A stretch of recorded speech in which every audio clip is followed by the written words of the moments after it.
I'd been at the top of the game for years. You could say I had everything: money, power, respect. People feared me, but they also knew who I was, what I could do. I was a kingpin, one of the few who actually built something from nothing. I wasn't just part of the streets, I was the streets. My name, Calvin Big C Walker. Born in Jackson, Mississippi, but moved to Chicago when I was 4, a place that quickly became my world. My father had been in and out of the system, but my mother, she kept me grounded for as long as she could. But a kid from the wrong side of the tracks only gets so many choices before the streets come calling. By the time I was 20, I had everything you could imagine: fast cars, fancy suits, a mansion on the south side of Chicago. My family, I provided for them. My people, they respected me. I had an empire of power that stretched from Chicago's darkest corners to cities all over the country. I made decisions that shaped lives, ended lives, and controlled the flow of everything from money to drugs to fear. It all started in a dark alley. I was walking with my crew, veterans of the streets, all men who had lived through more than their fair share of pain and suffering. We just made a big deal, and now we were walking back, headed for a late-night celebration at the bar. The usual routine: heads up, eyes sharp, watching for anyone who might try to make a move. But that night was different. The moment it happened, I felt it before I even knew what was coming. The weight in the air shifted, like when a storm is on the horizon, but you don't hear the thunder yet. The streetlights buzzed, and the sounds of the city, sirens, cars, shouting, faded into something almost silent. Everything slowed. It was as if the world itself took a breath. I remember stepping into that alley, my boots crunching against the gravel, and then, boom, a gunshot rang out, splitting the air. It was like time stopped for a fraction of a second. You know that moment when everything feels so surreal that you wonder if your brain is playing tricks on you? This was one of those moments. I heard the shot, but it didn't sound like a gun. It was more like the sound of the world tearing at the seams, a crack in the fabric of reality. I ducked instinctively, but not fast enough. The bullet clipped my shoulder, and I dropped to the ground in a second. My body felt heavy, the kind of weight you can't ignore. Blood pooled under me, hot and sticky. The crew? They scattered like roaches when the lights flick on. I heard them calling my name, but they were far away. The pain in my shoulder wasn't the worst of it. No, it was the feeling that this wasn't just some random act of violence. This wasn't just another street war. There was something bigger, something pulling me deeper than I'd ever gone before. And then the vision hit me. In the midst of everything, amid the chaos and pain, I saw a figure standing just a few feet away. He wasn't from this world. I could feel that much. He was bathed in light, even though the alley was dark. His face, I couldn't see it clearly, but there was something about his presence that made every part of me tremble. Power, not like the kind I was used to, but something purer, something deeper. His voice cut through the confusion, steady and calm. "I see you, Calvin." The sound of my name on his lips made the world feel both enormous and small, like the weight of every choice I'd made was suddenly sitting in the pit of my stomach. The streets, everything I'd worked for, fought for, hurt for, it all seemed like nothing now. That voice, though, it had a calmness to it, like nothing in this world could shake it. In that instant, I thought I was going to die, and maybe I did. Maybe that moment right there, on the cold ground of that alley, was the moment my life split into two realities. But it wasn't death that I feared. It was the silence that came after. The silence that was louder than anything I'd ever heard. The vision of this figure continued to unfold before me. He wasn't here to punish me. He wasn't here to judge me, not in the way I expected. He just stood there, letting me see everything. My life, my choices, the empire I'd built, the betrayals I'd made, the lives I'd ruined. And I realized something. I had never stopped to ask myself why I was doing all this. I never asked myself what it was really for. There were so many faces, so many people who I had crossed, used, or crushed underfoot. I had built my world on fear, on violence, on the belief that power was the only thing that mattered. But in that moment, I understood it wasn't power that I had sought all these years. It was something deeper, something I didn't know how to name. I'd lived my life like I was the one who controlled everything, but suddenly I saw that the whole time it was something else. The light, the figure, the calm voice that had been controlling me. "You're not the man you think you are. The figure spoke again. This time, the voice wasn't just steady, it was full of compassion. But you can be. In the midst of all the pain, all the blood, I felt something I hadn't felt in years. It was like the weight of my life lifted off my chest just for a second, like a breath that I didn't know I was holding in. The streets, the life I built, the people who depended on me, none of it mattered. What mattered now was that I could see, for the first time, who I really was. Not the kingpin, not the man who pulled strings and made deals, but a lost soul who had been searching for something more. Then, just as quickly as the figure had appeared, it vanished. The world around me rushed back into focus, the sounds of the city returning to their usual chaos. The pain in my shoulder screamed at me, but it was like I didn't even care anymore. I didn't know what had just happened, but I knew one thing. Something had changed in me. It wasn't just the blood leaking out of me. It wasn't just the gunshot wound. It was my heart, my mind, my soul. I wasn't sure how much longer I'd be alive, but I wasn't sure I cared about that anymore either. What I just experienced, whatever it was, it made me question everything I thought I knew about reality. I couldn't tell you exactly when it happened. Time doesn't follow the same rules when you're staring down death. 1 second I was there, blood pooling on the ground, the cold air around me thick with the smell of concrete and decay. The next, it felt like I was somewhere else entirely, somewhere far away. It was the strangest thing. My body felt heavier than it had ever felt before, like I was sinking into the earth. My eyes fluttered open, and everything around me seemed to blur and distort. The alley was gone. The people were gone. The pain was gone too, in a way that was unsettling. I could still feel my shoulder, but it was no longer screaming at me. It was like my body had been put on pause, suspended in this strange limbo between life and death. I could hear the sound of my breath, slow and shallow, and I noticed something odd. I wasn't gasping. I wasn't panicking. That's when I realized I couldn't move. I couldn't feel anything below my neck. My heart, though it was still beating, still trying to hold on, but it felt so far away. Everything felt distant, like I was watching myself from a far-off place. I tried to speak, but the words wouldn't come. I tried to move my hand to touch the cold ground beneath me, but nothing responded. It was like my body had been abandoned by my will. I was trapped in my own skin, unable to do a thing. But then, just as quickly as the world had faded, something broke through. It wasn't a voice, not exactly. It was more like a presence, a feeling that filled the space around me. I could feel it pressing in on me from all directions, like a heavy mist. It was both comforting and terrifying. A kind of peace, but also an overwhelming force that I couldn't quite understand. Then the flashbacks started. Like images flashing on a screen, memories I'd buried long ago started flooding my mind, one after the other.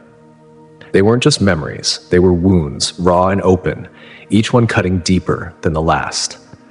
The first one hit me hard, the face of my father, angry and distant, yelling at me when I was just a boy. I remembered the way he looked at me when he thought I was weak. The sting of his words, the way they burned into me, carving out a place inside me that I didn't even know was there. That place where I had learned to hide my pain, to bury it deep so no one could see it. And then the pain of betrayal. I had always thought betrayal was something that came from the outside, from enemies or rivals. But in those moments, I realized the truth.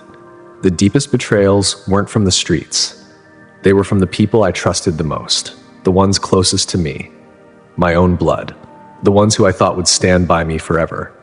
I could feel the weight of each of those betrayals, each one slowly chipping away at me, piece by piece. I had spent so much of my life pushing people away, trying to control everything because I was terrified of what would happen if I let someone get too close, if I let anyone see the real me. I'd learned early on that trust was something you had to earn through power. If you didn't have power, you didn't have respect. And without respect, you were nothing. The streets had taught me that much. But in this strange place, with my life hanging by a thread, I began to understand something I had never fully grasped before. Control and power were illusions. They didn't protect you. They didn't shield you from the consequences of your actions.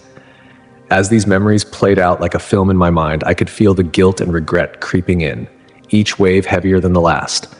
I had hurt so many people, used them, betrayed them. And for what? to build an empire that was built on fear and bloodshed. But it wasn't just my past that was pressing in on me. No, something else was taking shape, something even more powerful than the rush of memories. A figure emerging slowly from the darkness. It wasn't just anyone, it was a man. A man who stood out, not because of his appearance. No, he was different in a way that made my heart catch in my throat. I knew who he was before I even saw his face. I didn't need to. His presence filled the room, the space, everything. It was like a light breaking through the shadows of my past. His gaze was all-encompassing, but there was no judgment in it. Just understanding. A deep understanding that reached into the core of who I was, and for the first time in my life, I didn't feel like I had to hide anymore. Jesus. I couldn't believe it at first. I'd never been the religious type.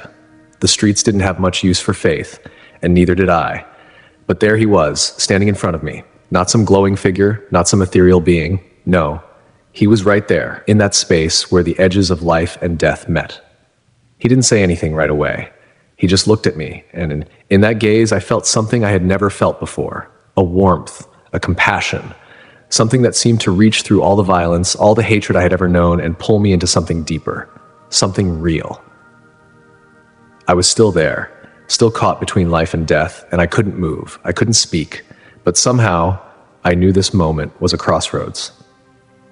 The world I had known, the one I had spent my whole life building, was slipping away. The empire I had fought for, the power I had fought for, no longer seemed important. All the things I had thought were real, money, control, fear, none of it mattered anymore. And as I stood there, suspended in this strange in-between, I felt a question bubble up from the depths of my soul. What now? That question rang through my head, louder than the noise of the streets, louder than the fear in my chest. What now? Would I return to the life I had built, the life I knew? Or was there something else waiting for me, something beyond the empire of the streets? Jesus didn't answer me immediately. He just stood there offering no words, but his presence was enough. I knew in that moment that he wasn't just offering me salvation. He was offering me a choice I had never truly had before. The choice to face the truth about who I was, who I had become. The choice to walk away from everything that had shaped me, everything I thought I needed to survive. And for the first time in my life, I felt like I wasn't alone. I wasn't sure what that meant. Not yet. But as the silence stretched between us and I could feel the pull of something greater than my own desires, I began to understand something fundamental. Maybe I wasn't meant to control everything. Maybe I wasn't meant to be the king of the streets. Maybe there was something else out there, something more. And maybe, just maybe, this was my chance to find it. But the world didn't stop there. It kept pushing me, pulling me into the next phase of this strange journey. A journey where life and death were no longer clear, where power wasn't measured by fear, and where redemption wasn't just a dream. It was a possibility. And as the flashbacks faded, I knew, whatever came next, I was going to have to face it. The transition was unlike anything I could have ever imagined. When you've lived a life like mine, you get used to certain things. Violence, betrayal, power, it all becomes familiar, even comforting in a twisted way. But this was something else. I had thought I knew fear. I had thought I understood what it meant to be at the edge of everything, but the moment I passed over into the other side, I realized I had never truly known the full weight of it. At first, everything was quiet. The chaotic sounds of the street, sirens, voices, the constant hum of city life vanished. It was as if the world had been muted, as though I had stepped into a place that wasn't bound by the same rules. I could still see my body lying there in that alley, but I wasn't there. I wasn't part of the world anymore. And then the silence shifted. The air around me felt charged, almost like static electricity, buzzing with energy I couldn't comprehend. There was something in the air, something that made my skin crawl and my heart race, even though I no longer had a body to feel it. But I could sense it, deep inside.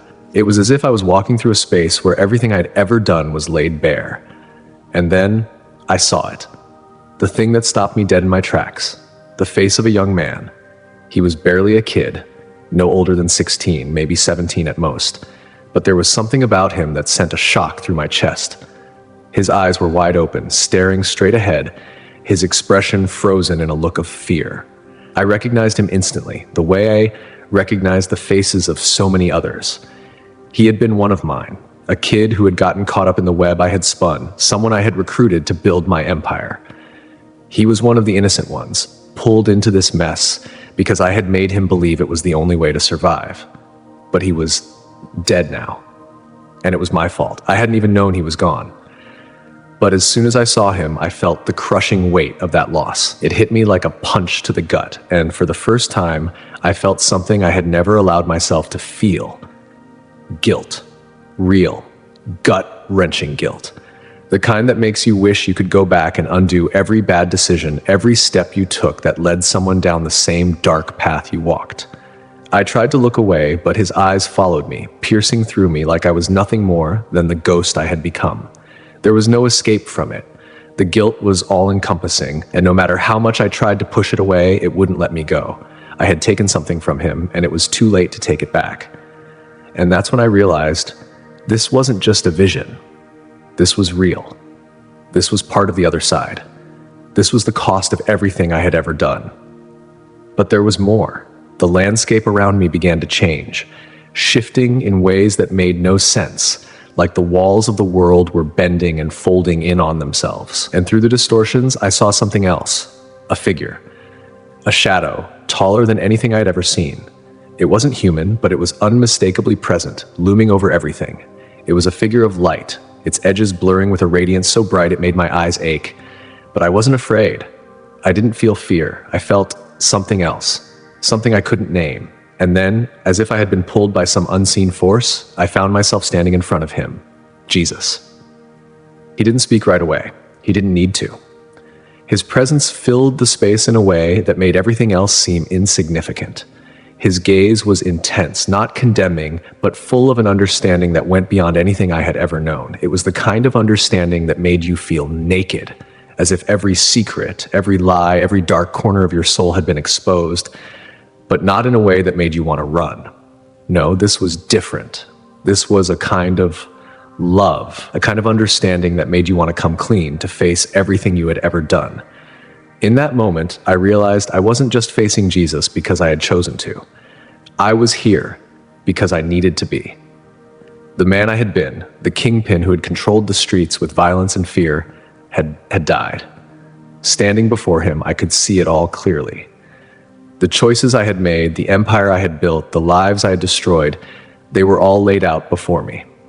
But what struck me the most wasn't the weight of the things I had done. It was the fact that he wasn't angry. He wasn't disappointed. He wasn't here to condemn me. Instead, he was offering me something. A chance.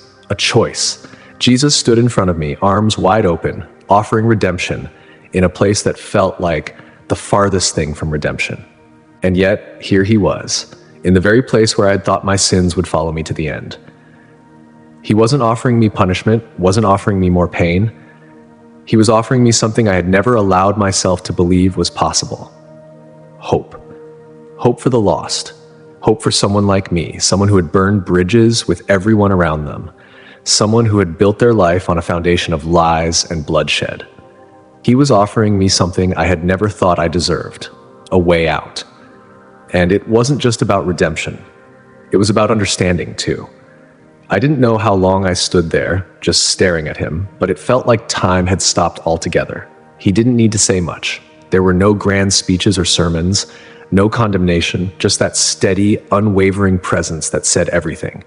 It was a strange feeling, standing there, feeling like I was both dead and alive at the same time. There was no going back. The man I had been was gone. But the man I could become, if I chose to, was standing right in front of me. And for the first time in my life, I didn't feel like I had to hide. I didn't feel like I had to pretend. There was no mask to wear, no empire to protect. It was just me. A man broken by his own choices, standing in front of the one person who could make him whole again. The question was no longer about whether I was worthy of this redemption. The question was whether I was ready to take it. I stood there, caught in the gravity of his gaze, and for the first time, I wasn't afraid. Not because I wasn't facing death, but because I finally understood that there was more than just death waiting for me. There was life, a different kind of life. But I wasn't ready yet. Not fully. Something deep inside me was still tethered to the streets, to the life I had built. That darkness, that part of me that had been shaped by the world I'd lived in, still had a hold on me. And that's when I realized I was at the threshold, on the edge of two worlds. One where everything I had known, the power, the control, the violence, was slipping away, and another where peace and redemption waited for me, just beyond the horizon. It wasn't just about what I had done or what I had become. It was about what I still had the chance to become. And that in itself was the most profound thing I had ever realized. I was at the crossroads. The choice was mine. And the question was, would I choose to walk away from the empire I had built, or would I stay? Would I choose the streets, or would I choose redemption? In the silence of the other side, where time no longer seemed to hold any meaning, I stood there facing him, Jesus. His presence was overwhelming, unlike anything I had ever felt before. In the life I had lived, there had been moments of power, of dominance, but they paled in comparison to the weight of this moment. I could feel every single one of my sins, every mistake, every decision I had made, and yet there he was, standing before me, not as a judge, but as someone who understood. And then it hit me. I had never truly known love, not the kind that mattered. The kind of love that wasn't tied to power or manipulation, the kind that didn't come with strings attached. It was as if I had lived my whole life surrounded by shadows, never knowing that there was light out there, light that could burn away the darkness. And now here, in the midst of it all, this love radiated from him like a blazing fire, but it didn't burn. Instead, it enveloped me. It was a feeling I didn't know how to process. I had always thought love was a transaction, a bargain. You give, you get. That's how it worked in my world. But this was different. This love didn't need anything from me. It wasn't a price I had to pay. It wasn't a deal to be made. It was simply given, freely, unconditionally. I had never felt anything like it in my entire life. I'm not sure how long I stood there just taking it all in, but I know this much. For the first time, I wasn't ashamed. Not of the things I had done, not of the life I had lived. It was as if every mistake, every choice had been stripped away. In that moment, I realized that Jesus wasn't here to condemn me for the man I had been. No, he was showing me something else entirely. The man I could become. And then came the vision. It was sudden, like a flash of light that cut through the calm. I saw it the moment I first crossed the line. The first time I had taken another man's life. I had never been afraid to use violence. I had learned early on that in this world, power was a currency, and the more blood you spilled, the more control you had. But the memory of that first act, it haunted me, even now. I had taken someone's life to prove a point, to show that I was in charge. But there, in that moment with Jesus, I saw it for what it truly was. I wasn't a king. I wasn't a leader. I was a scared kid who had never learned how to fight for anything except his own ego. And when I took that life, I thought I had gained something, but I hadn't gained anything at all. I had lost a piece of myself, and what I had taken from that man, the life he would never live, the love he would never give, the future he would never know, it was gone forever, and it was my fault.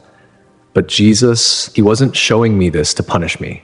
He wasn't forcing me to relive this moment as a form of retribution. No. Instead, he held me in his gaze, and it was then that I understood. I didn't have to carry that pain anymore. I didn't have to carry the weight of the violence I had caused. I could let it go. I could be free of it. I was ready to let it go. But even as I stood there, filled with a sense of peace, the voices of the past didn't disappear. I could still hear them, those old voices, the ones from the streets, the ones that had taught me everything I knew, the ones that told me that power was the only thing that mattered. They whispered in my ears, urging me to return. "You can't let go of everything," they hissed. "The streets are waiting for you. Your empire is still yours. You built it, you own it." And for a moment, I wavered. The pull was strong. I had spent so many years building this life, this empire of violence and fear. I had been the one on top, the one everyone feared, the one everyone had to answer to. The idea of walking away from that, it felt like I would be losing a part of myself. But then I felt his presence again. Stronger this time. More real. It was like a wave of love washing over me, pushing out all the noise, all the doubt. And in that moment, I heard something else. Not the voices of the past, but something pure and untainted by everything I had become. It was the sound of a cry that echoed from the deepest parts of my soul. The cry of a victim, the cry of someone I had hurt. And yet it wasn't a cry of anger or vengeance. It was a cry of sorrow, a cry of longing, a cry that said, I wish you had chosen differently. I wish you had seen the light. And I realized, standing there with Jesus, that it wasn't too late. I hadn't crossed a line I couldn't return from. I hadn't gone too far to come back. The love I felt wasn't something I had to earn. It wasn't something I had to prove myself worthy of. It was simply there, a gift, a chance. For the first time in my life, I didn't feel the need to hide, to lie, or to defend myself. The walls I had built around my heart were crumbling, piece by piece. It wasn't easy. It wasn't immediate. But the weight of the violence I had caused, the blood I had spilled, it didn't have to define me. I didn't have to carry it anymore. I was being offered a way out, a way forward. And in that moment, I realized something else. I wasn't just standing in front of Jesus. I was standing in front of the man I could become. A man who didn't need power to feel strong. A man who didn't need violence to feel important. A man who could finally be free from the chains of his past. And that feeling of freedom, of love, was more powerful than anything I had ever known. In that stillness, as I stood beside him, I could feel something shifting in the air, something ancient, something wise. The weight of all the lessons I had ever learned in life, the lessons I had taught others, suddenly felt like they were being unraveled before me. The streets had taught me to survive, to fight, to win, but none of those lessons had prepared me for this. None of them had prepared me for the love, the peace, and the power I was feeling now in the presence of Jesus. But the moment wasn't over. It didn't stop there. The visions were coming fast now, overwhelming my senses. There was no escaping them. They weren't just memories, they were revelations. As if the veil that had kept me from seeing the truth about myself, about the world, had been lifted, and with it came the hard truths. I saw the faces of my rivals, the ones I had feared, the ones I had fought against, outsmarted, and destroyed. For all the power I had amassed, for all the control I had over the streets, those faces were nothing compared to the power of the love I felt now. The anger I once felt toward them, the hatred, it seemed so small. In the grand scheme of things, all those years of trying to crush my enemies, all those standoffs, all the bloodshed, it felt meaningless. Jesus spoke, his voice steady, his words like arrows piercing through the fog of my confusion. Your power is nothing, he said. Your empire, your kingdom, it has already crumbled in the eyes of God. What you thought you built was just a house of cards. The true strength lies not in what you have taken, but in what you can give. The weight of those words pressed down on me, and for the first time, I understood. The power I had fought for, what I had sacrificed for it, wasn't real power. It was an illusion. In the eyes of God, it was nothing. The empire I had worked so hard to build, the empire that had been my identity, my whole purpose, none of it meant anything. It was empty. I could feel the years of my life being peeled away, layer by layer, like a mask falling off my face. The mask I had worn for so long, hiding the fear, the pain, the trauma that had shaped me, was no longer necessary. And with it, the false sense of strength that had come with that mask faded into nothingness. Then a vision of a young recruit came to me. A kid who had once looked up to me, someone who had followed me into the life I had chosen. The fear in his eyes was unmistakable, and as I looked into his face, I saw it. The fear of becoming me. The fear of losing himself to the streets, of losing his humanity in the pursuit of power. And suddenly, the weight of the responsibility that I had carried, the weight of all the young lives I had influenced, felt unbearable. I wasn't just responsible for myself anymore. I had led others down this path. I had shown them that violence, that power, was the way to survive. But as I saw the terror in that kid's eyes, I realized the truth. I had been selling him a lie. In that moment, Jesus showed me something I wasn't prepared for. He revealed the face of someone I had once loved, someone who had been close to me, someone I had betrayed.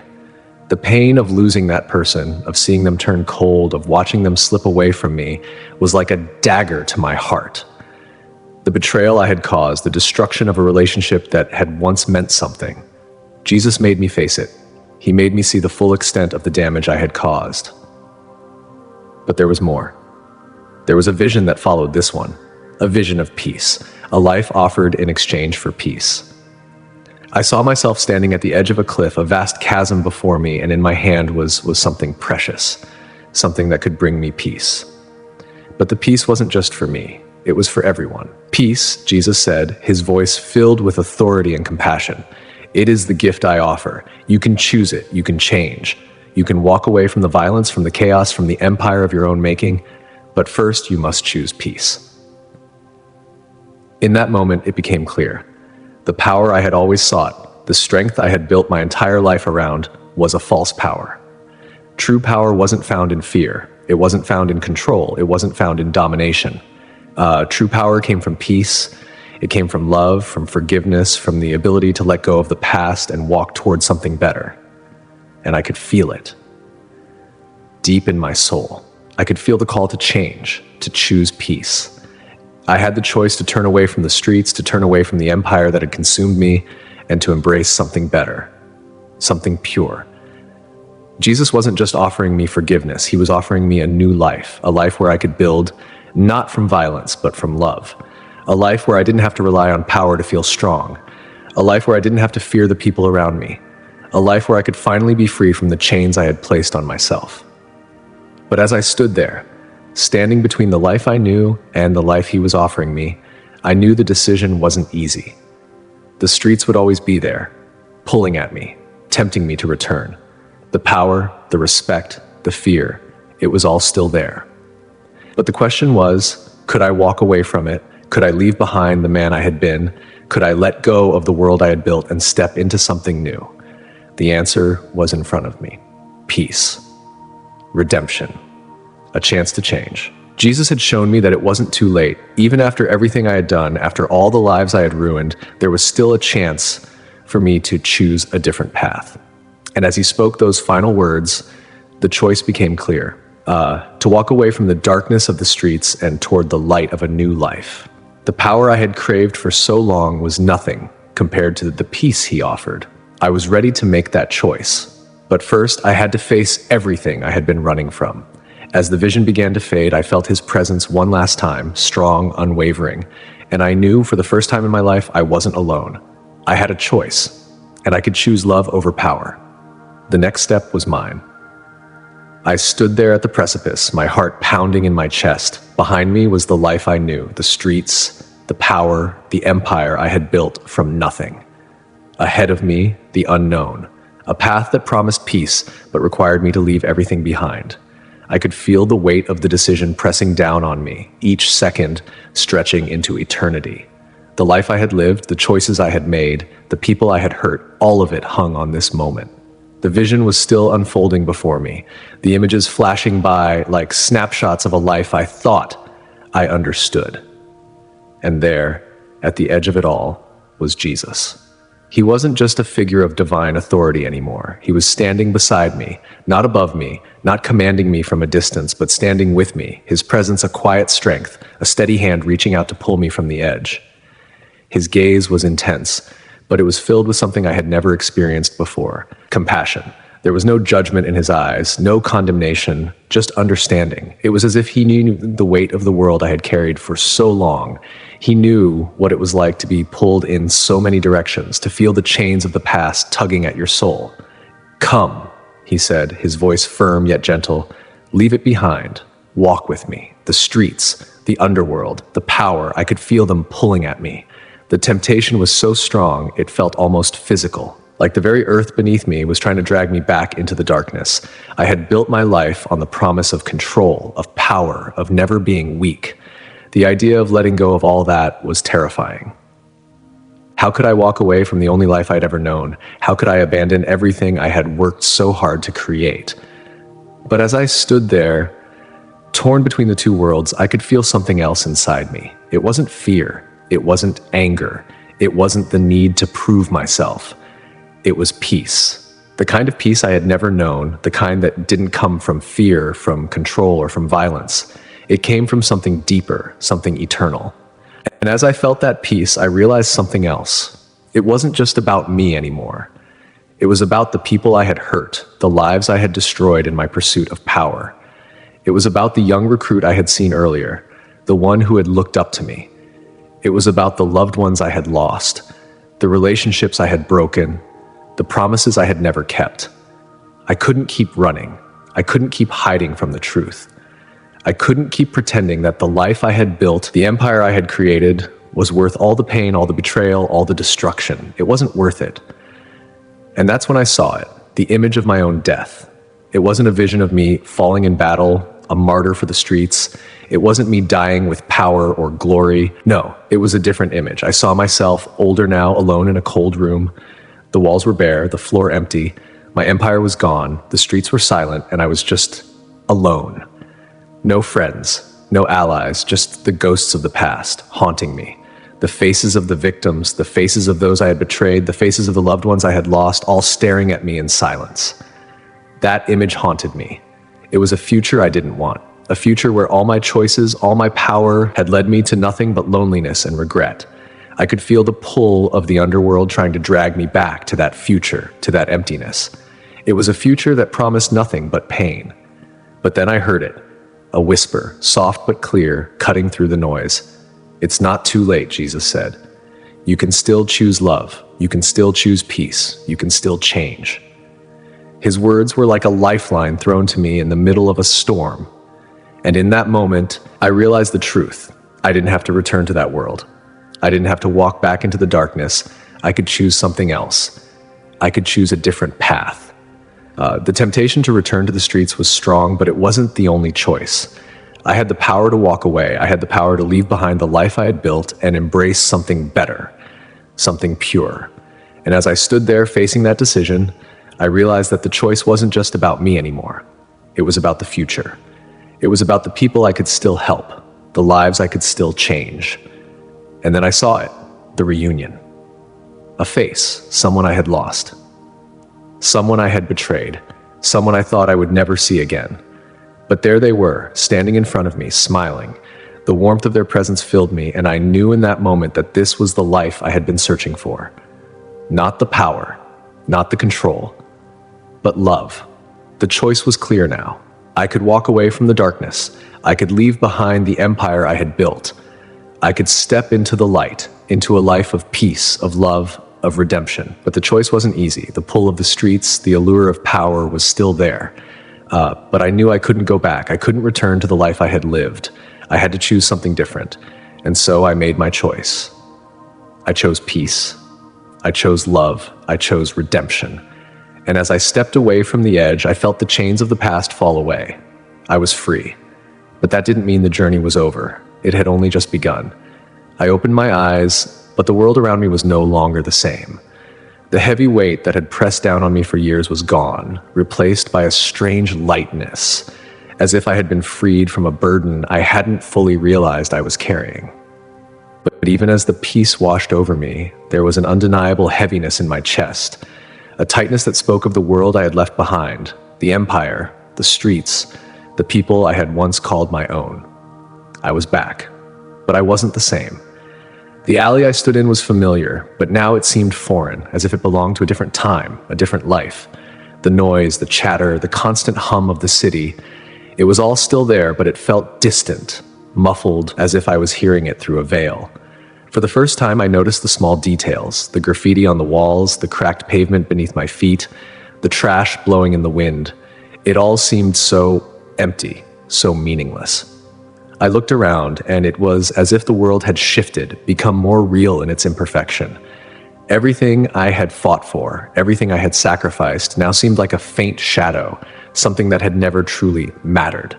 The streets that had once promised power, respect, and control now felt hollow, like a mirage that had faded once I stepped out of the desert. The faces I passed, old friends, enemies, random strangers, looked the same, yet so different. The confidence I once wore like armor now felt like a disguise. Behind that mask, I saw the truth. They were all just like me, trapped in a cycle they couldn't break, chasing things that would never fill them. I walked slowly, my feet dragging as I thought about what I had just experienced, the vision of Jesus, his words, his love. How could I go back to that world now? How could I return to the life I had built knowing what I knew? It wasn't possible. Not anymore. But there was still the question, what now? What was I supposed to do with this new knowledge, this new peace? Could I truly walk away from the life I had lived? The temptation was there, like a pull at my very core, trying to drag me back into the darkness. But I wasn't the same man anymore. I had seen the truth, the faces of the victims, the betrayal, the pain I had caused, and I couldn't ignore it. But that peace lingered, a reminder that I didn't have to go back. I could choose something else. I reached into my pocket, feeling the weight of the phone that had been my lifeline to the world I had known. For a moment I hesitated, unsure of what I was going to do. I had always used this device to control, to keep track of the empire I had built, but now it felt useless. The world I had ruled felt so far away, like a distant memory, something that no longer mattered. I stared at the phone for a long time, my finger hovering over the screen. Finally, I pressed the button. The familiar contacts, the familiar names appeared before me. I scrolled through them, people I had known, people I had used, people I had hurt, and for the first time, I saw them differently. They weren't enemies. They weren't tools to be manipulated. They were human beings, just like me. I made a choice. I called one of them. The voice on the other end was familiar, gruff, and expectant. I could hear the tension in the line, the unspoken question, "What do you want from me?" But I didn't want anything. For the first time, I wasn't calling to demand something or to threaten.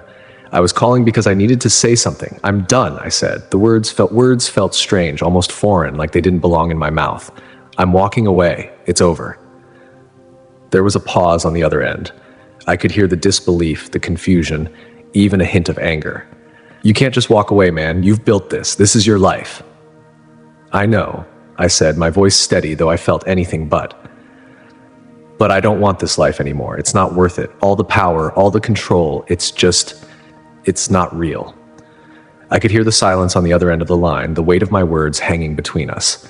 And then finally the voice spoke again, softer this time. "Good luck, man. You'll need it." I hung up. I stood there, the phone still in my hand, feeling a sense of finality wash over me. The first step had been taken. I had made the choice to leave it all behind. But there was still so much left to do, so much to rebuild, so many people to make amends with. The road ahead was uncertain, and the temptation to go back would always be there. But I knew one thing for sure. I wasn't alone anymore. I had found something in that vision, in that moment with Jesus that I couldn't ignore. His love, his guidance, they weren't just words, they were a lifeline. As I walked through the streets, I felt different. It was like I was seeing the world for the first time, not through the lens of power or fear, but through the eyes of someone who had finally been set free. The city around me was the same, but I was not the same. The chains of the past were no longer holding me, and that was just the beginning. The real work was ahead of me. The redemption, the healing, the rebuilding, it would take time. It wouldn't be easy. But I knew now that I had the strength to face it. I had the strength to walk away from the darkness and toward the light. And with each step, I knew I was getting closer to the person I was meant to be.